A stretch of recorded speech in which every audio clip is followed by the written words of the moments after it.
estava lendo as Escrituras esses dias e fui parar na história do rei Ezequias.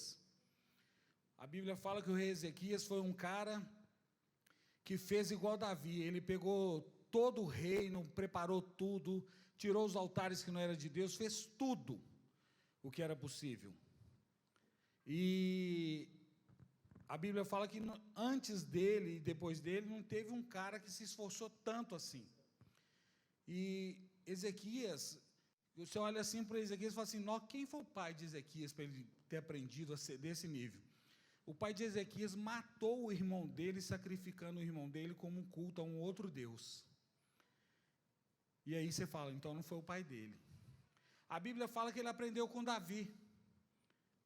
E aí eu olho para a história de Davi, e realmente Davi era caprichoso com Deus, ele tinha um coração segundo o coração de Deus.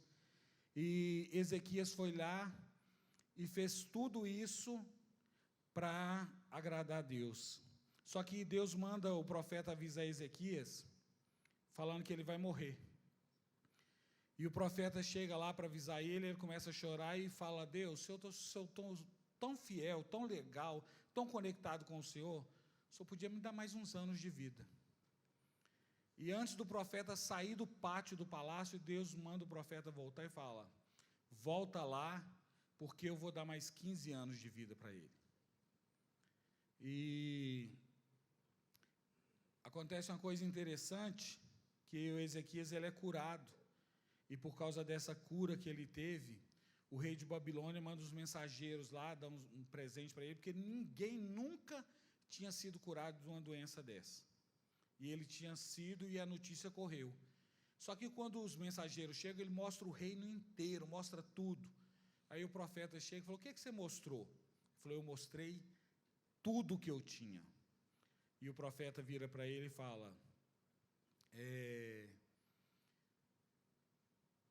esse pessoal vai voltar aqui e eles vão pegar tudo o que você mostrou. E vão levar os seus descendentes e vão fazer deles eunuco. Quem não sabe o que é eunuco, o sujeito é castrado. Então, os descendentes de Ezequias iam ser castrados. E a pergunta que Ezequias faz é, isso que você está falando para mim, é para agora? Ou é para o futuro? Ele falou, não, é para o futuro. Então está tudo beleza. Não vai ser comigo mesmo? Queridos, muitas vezes nós fazemos assim. Nós fazemos como? Nós achamos que como não é com a gente, vai ser com o meu neto, com o meu bisneto, ou talvez com o meu filho, esse problema não vai ser meu. No caso de Ezequias, foi com o filho dele. Ele teve um filho 3 anos depois que ele foi sarado, e o filho dele chamava Manassés, foi considerado o pior rei de Israel. Era melhor Ezequias ter morrido, né? Ele não tinha gerado o pior rei de Israel. E eu estou falando isso tudo porque quantas vezes nós ficamos correndo atrás de coisas, atrás de prêmios, atrás de recompensas, atrás de metas. Ezequias correu atrás de ser um cara igual Davi. Ele colocou isso como padrão. O que ele esqueceu de olhar no padrão de Davi, que Davi era excelente rei, excelente guerreiro, um cara que se chegava a Deus e derramava o coração, mas era um péssimo pai. E Ezequias aprendeu isso também. Ele foi lá e aprendeu com Davi, com o exemplo de Davi. Ele era um excelente rei, um excelente cara para trazer o povo para perto, mas ele era um péssimo pai. Como é que eu sei? O filho dele foi o pior rei de Israel. Eclesiastes 2,18 fala assim, desprezei todas as coisas pelas quais eu tanto esforçara debaixo do sol, pois terei que deixá-las para aquele que me suceder. Quem escreveu isso foi Salomão. Ele olhou tudo o que ele estava correndo atrás, e aquele negócio não dava prazer mais, porque aquela conquista dele ele não poderia levar para além da existência dele. Legado é você conseguir transcender a sua existência. Legado é você fazer alguma coisa que alcance a próxima geração. E Ezequias não fez isso. Então eu queria fazer um passeio nas Escrituras, lá para a gente descobrir como é que começou esse negócio de legado, né? E toda vez que eu quero aprender, eu normalmente vou na origem. Você quer aprender um negócio sobre o carro? Vai lá e pega o manual, lê o manual, vê o que o carro está falando, quando é que é para trocar o óleo, quando é que é para colocar água, de quanto em quanto tempo você troca a correia dentada. Agora, você pode ser daqueles caras, o carro é meu, eu decido, não é 20 mil quilômetros para trocar o óleo, não, é de 200 em 200 mil. Tem muita gente que vive assim. E aí vocês sabem que o motor vai fundir. Lá em Gênesis 2,4 fala, esta é a história das origens dos céus e da terra. Aí eu fui lá para perguntar, né? Jesus, citando isso, falou, em sua origem, quando foram criadas todas as coisas, foi dito, Deus os fez macho e fêmea. Deus fez o homem, e fez um homem que era macho, e um homem que era fêmea, porque a palavra homem é humanidade. Então, Deus criou um humano macho e humana fêmea. Mas hoje, eu quero que a gente entenda o que Deus fez lá no início. O que Deus fez no início? Ele falou com o homem, façamos o homem à nossa imagem e à nossa semelhança. Eu quero que ele domine e governe. E ele vai ser fértil, vai se multiplicar. E a Bíblia fala que Deus nos fez a imagem dele. Só que quando Deus pegou para fazer o homem, ele podia ter ido lá no Éden, no canteiro de humus, e falar, vou fazer o homem daqui. Mas a Bíblia fala que foi lá fora do Éden, no pó da terra, numa área inóspita, numa área que ele não tinha feito nada ainda, era selvagem, e de lá ele formou o homem. Queridos, nós fomos colocados no Éden, um lugar que foi todo planejado para governar, dominar e para dominar sobre toda a terra. Mas o homem foi criado na parte selvagem, e nós somos criados não para sermos domesticados. E você precisa entender isso. Você não foi criado para ser domesticado, você foi criado para servir a Deus. E quando eu olho para a natureza, a maior parte da natureza é domesticada ou é selvagem? Então, se você fosse uma pessoa que criaria coisas que você gosta, você ia criar em qual proporção? A que você menos gosta, você ia criar mais? Ou você ia criar a que você mais gosta? Eu também acho que Deus fez isso. Ele ama ver a natureza e tudo que ele fez. Só que Deus fez tudo isso e colocou o homem nesse lugar de governo e domínio. Só que quando Deus coloca ele lá e olha para aquilo que ele tinha feito, lá em Gênesis 1:31 fala, e assim aconteceu, e Deus viu que tudo que havia feito era muito bom. Deus olhou e falou, pô, que é isso, hein? Eu sou bom pra caramba, esse negócio ficou bom demais, hein? Que é isso? Só que depois disso, que Deus viu que era muito bom, aconteceu um deslize. Então, qual era a expectativa de Deus quando nos criou? Governo e domínio, céu aqui na terra. Quem é que ia produzir? Nós. Só que com a queda, veio a realidade. A expectativa era domínio e governo, a realidade foi um tombo, um acidente que aconteceu. E toda vez que eu e você erramos, nós temos duas opções na vida. A primeira opção que você tem é, procure um culpado. Você vai fazer igual Adão, seu ancestral. Opa, o pai chegou. Quem é o culpado? Você pode procurar ele, você vai achar. Ou você pode procurar o responsável vai resolver a situação. Se você é o responsável, resolva a situação. Agora, se você achar o culpado, queridos, você vai fazer igual Adão. Falou, foi a mulher que você me deu, Deus. E a mulher olhou e falou, não, foi a serpente. E a serpente era ordinária mesmo, não pôde falar nada. Ela fazia parte do problema. Deus era o grande responsável naquela reunião e ele resolveu solucionar o problema que tinha acontecido. Ele não causou o problema, mas ele era a solução. Naquele momento, o homem foi avisado que ele começaria a ter prazos de validade, porque ele foi criado para a eternidade. Mas ele descobriu que a etiqueta dele de fabricação, em vez de ter um prazo indeterminado, agora ia ter uma data que ia extinguir a existência dele aqui. Ele trabalhava, só que não era penoso, e agora seria. A sua esposa teria filhos com dor, ela seria sujeita a seu marido, só que teve uma promessa para ela, que o descendente dela ia pisar na cabeça da serpente. A Bíblia fala que quem pratica o pecado é do diabo, porque o diabo vive pecando desde o princípio. Mas para isso se manifestou o Filho de Deus, para desfazer as obras do diabo. Qual foi a primeira obra que o diabo fez? O tropeço. Então ele veio roubar, matar e destruir a gente. E lá em Mateus 17, 11 a 13, Jesus fala: é verdade que Elias veio para preparar tudo, porém eu afirmo a vocês que ele já veio, e vocês não reconheceram, maltrataram e fizeram com ele tudo o que queria. Mateus 14, 11 fala: até o tempo de João, todos os profetas, a lei e Moisés falaram a respeito do reino, e se vocês quiserem acreditar nas mensagens dele, ele era o que haveria de vir. E em Malaquias 4, 5, 6 fala: eu enviarei o profeta Elias antes do grande e temível dia do Senhor. Ele fará com que os corações dos pais se voltem para os seus filhos, e os corações dos filhos para os seus pais, para que eu não vá e castigue a terra.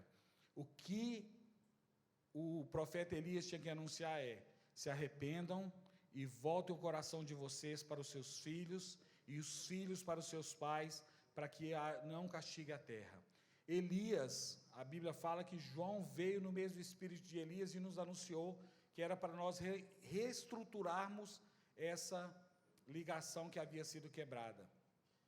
Eu estou fazendo esse trajeto todo, e eu estou correndo que o meu tempo está voando, porque eu quero que vocês entendam que Jesus veio restaurar a conexão que há entre os pais com seus filhos e os filhos com seus pais. Deus quer que eu e você façamos isso. Lá no livro de Gálatas 4, versículo 30, fala assim: meus irmãos, vocês são como Isaque, são filhos da promessa, por causa da promessa divina. Naquela época o filho havia sido gerado como todas as crianças são geradas, o que havia sido gerado por causa do Espírito de Deus, e a mesma coisa está acontecendo agora.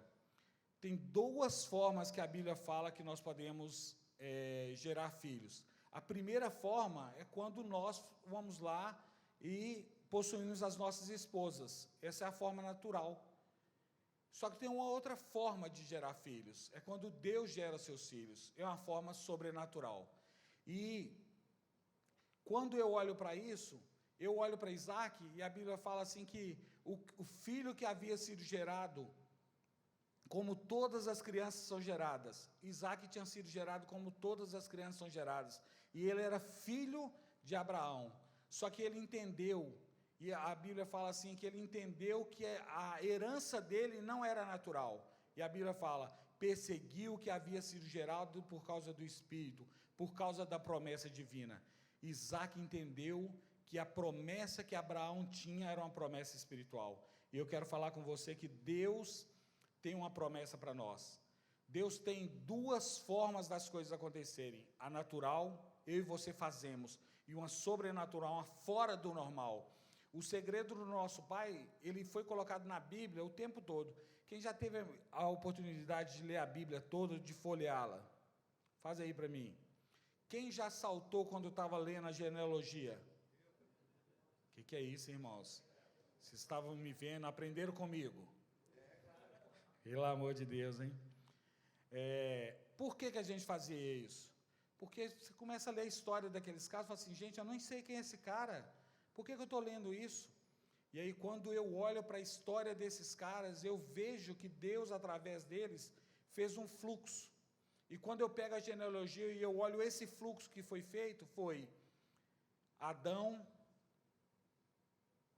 se juntou com a sua mulher e teve filhos e filhos, e o seu filho, Sete, se juntou com a sua mulher e teve filhos e filhos, e a hora que eu olho para todas essas genealogias, eu começo a ver que Deus fez um fluxo onde Ele mostra que tem um padrão que Ele quer que nós sigamos, que é pais que gerem filhos, que se tornem pais, que gerem filhos, que se tornem pais, que gerem filhos. Deus não quer que nós sejamos abandonadores. Deus não quer.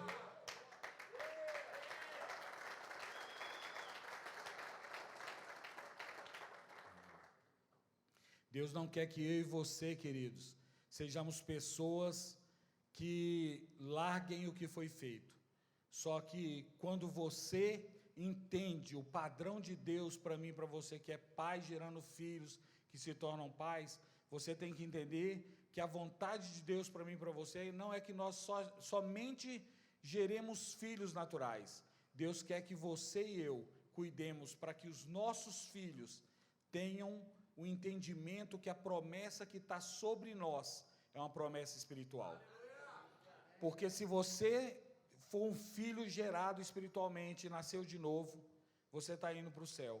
Mas se você não fizer o mesmo com o seu filho, o destino de cada um de vocês vai ser para um lugar diferente. E quando você chegar lá no céu, você vai descobrir que o seu filho não foi para lá. Imagina isso.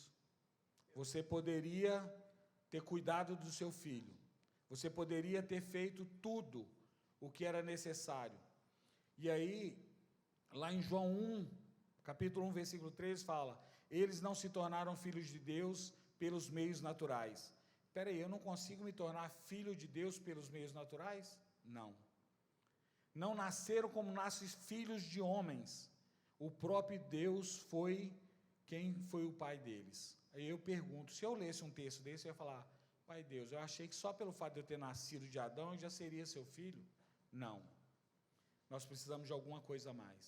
E hoje, querido, eu quero te esclarecer que você, para se tornar filho de Deus, precisa de algo mais. E o algo mais está lá em João 1, 11 e 12.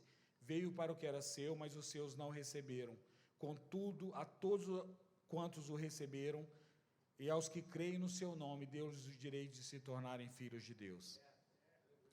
O caminho de pais que geram filhos, que se tornam pais, que geram filhos, que se tornam pais, em Jesus é esse. Eu entendo quem eu sou, eu entendo quem Jesus é, eu creio que Ele é o Filho de Deus e que Ele pode me dar o poder de me tornar filho de Deus. Só Ele pode fazer isso. É por isso que Ele é o caminho, a verdade e a vida. Se você não tinha entendido que Deus quer fazer esse caminho com você, homem, você precisa entender. Porque senão você vai ser igual Zedequias, que correu atrás do prêmio que esse mundo estava dando e esqueceu de cuidar da família e do filho dele. E aí, talvez você nem fique sabendo, porque Zedequias morreu e não descobriu que o filho dele se tornou o pior rei de Israel. Milhões de pessoas morreram por causa dele, milhões de pessoas se desviaram. Querido, você precisa gerar filhos para Deus, e esses filhos têm que nascer a partir da sua fé. E a única forma da sua fé alcançar é você falando com Jesus, falando: Jesus, eu quero deixar um legado que transcenda a minha vida. Eu queria que meus 2 filhos viessem aqui correndo. Pelo menos um está aqui. Os 2 filhos de Francisco, aos 2 filhos de Francisco, pode correr aí. Pode subir aqui. Olha, eu já fiz isso, hein? Vocês podem acreditar, eu já fiz isso. Eu tenho o privilégio de ter esses 2 meninos, são os meus filhos naturais, mas eu tive o privilégio de vê-los entendendo que Jesus Cristo era o único que podia dar a vida eterna por eles. Era o único que podia transformá-los, era o único que podia fazer com que eles fossem reconhecidos no céu como filhos de Deus. E eu queria te falar, isso é um legado, porque vai transcender a minha existência, vai ir mais longe do que a minha própria vida. E se eles fizerem a mesma coisa que aconteceu comigo e com eles, eu poderei ver os meus netos, porque Deus não se relaciona com netos, Ele só se relaciona com filhos. Entendeu? Eu me relaciono com netos. Você vai se relacionar com os seus. Mas o relacionamento de Deus é pai para filho. Se o seu filho quiser se relacionar com Deus, ele tem que se tornar filho de Deus. Aí nós, como filhos de Deus, vamos nos relacionar com o Pai. Esse é o caminho que Deus colocou nas Escrituras desde o início. Pais que geram filhos, que se tornam pais, que geram filhos, que se tornam pais, que geram filhos. Esse é o caminho, querido. Que Deus abençoe vocês, para que nós...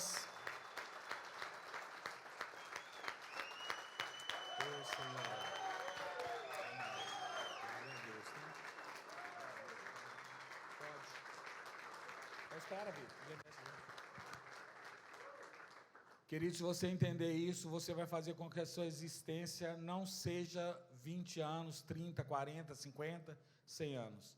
Você vai transcender, vai deixar um legado, porque a sua próxima geração vai conseguir marcar esse mundo também.